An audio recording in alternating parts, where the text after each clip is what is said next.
Hello and welcome to my channel, Stories and Poems for Long Winter and Summer Nights.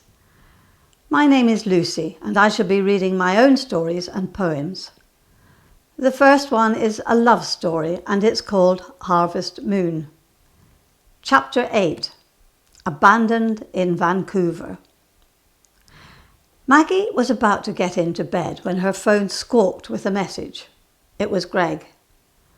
Maggie, I'm outside your door and I need to see you urgently. Maggie pulled on a bathrobe and opened the door. Greg was drained of colour and in a distressed state.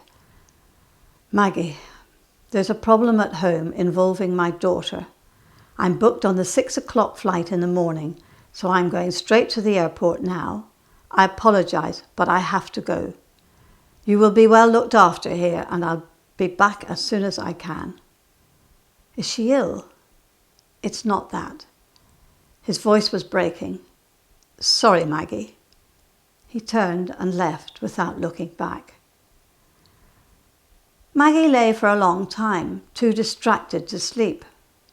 She wondered what could possibly have happened. Back home, it was not unusual for her to get half a dozen communications a day from her daughter, and the occasional one from her son. But none of them necessitated a 5-hour flight in the early hours of the morning. Nevertheless, she believed him. It was something serious to have affected him so severely. Maggie began to list the possibilities. Maybe Amelia was pregnant or had a miscarriage. Or was it a car accident? Had she been mugged, beaten up by her boyfriend? Or was it an overdose? Maggie got her iPad and Googled Amelia Tandy. She had done this before and the results showed nothing new. 29-year-old jazz singer based in Montreal. She was beautiful, just like her mother. She appeared to be successful. There was a long list of places where she had performed, people she had collaborated with, and a couple of CDs. Maggie thought of Tori. Hadn't she said it? What if he abandoned you? Her words were prophetic. Maggie felt uneasy. For the first time in her life, she was alone in a foreign country. She had two choices. She could go to pieces, or she could try to be strong and make the best of it. The latter was the better option. Sometime around 4 in the morning, Maggie fell asleep. But before she did, a thought came to her. Family is the most important thing in the world, and she wouldn't want a man who didn't share that belief. Chapter 9.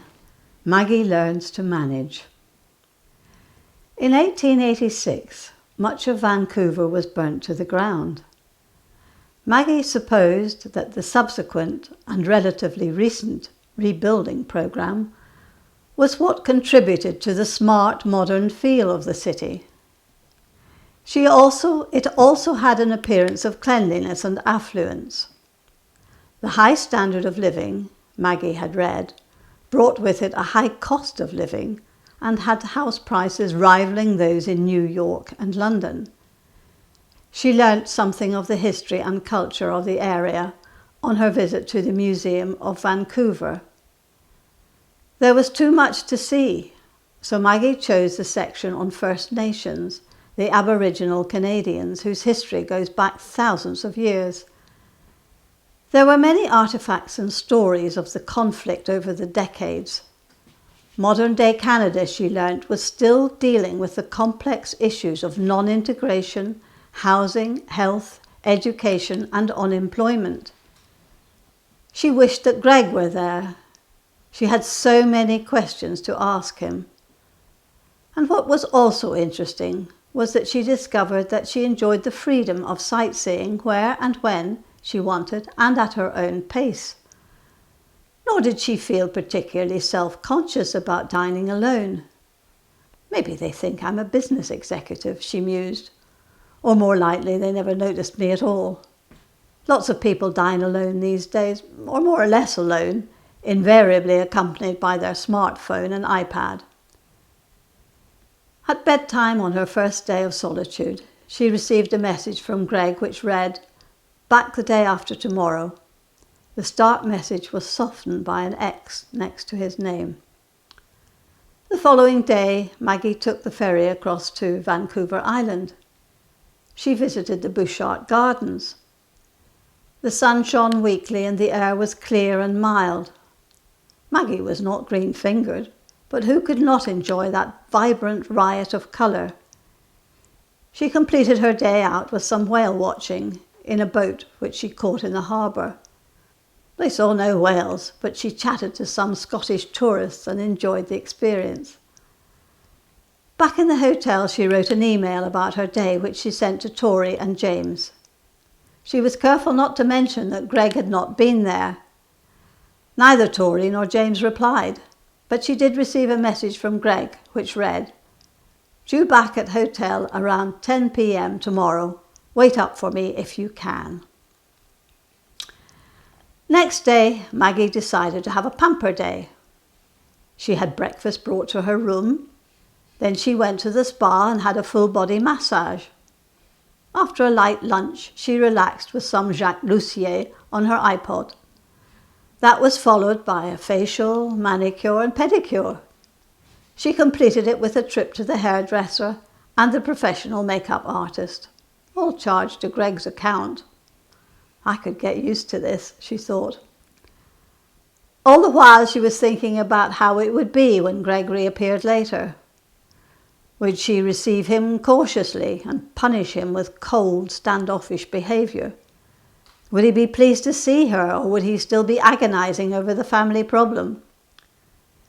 She dressed for dinner in a plain fitted cream dress with short black jacket and black accessories. I shall have some champagne, she thought, to lighten my mood. She crossed the foyer and entered the bar. At a table in the corner sat Greg with his iPhone. In a dark blue suit and white open-necked shirt, he looked amazingly handsome. Maggie's heart flipped over. Then he saw her. His smile was one of uninhibited joy. I managed to get an earlier flight. He kissed her cheek. They sat down, still smiling at each other. Greg took a bottle of Veuve Clicquot from the ice bucket and poured 2 glasses. "Cheers. You read my mind," she said, as they clinked glasses. Thank you for listening. If you're enjoying the story, don't forget to subscribe and look out for the next chapter. This is all for now. See you soon. Bye.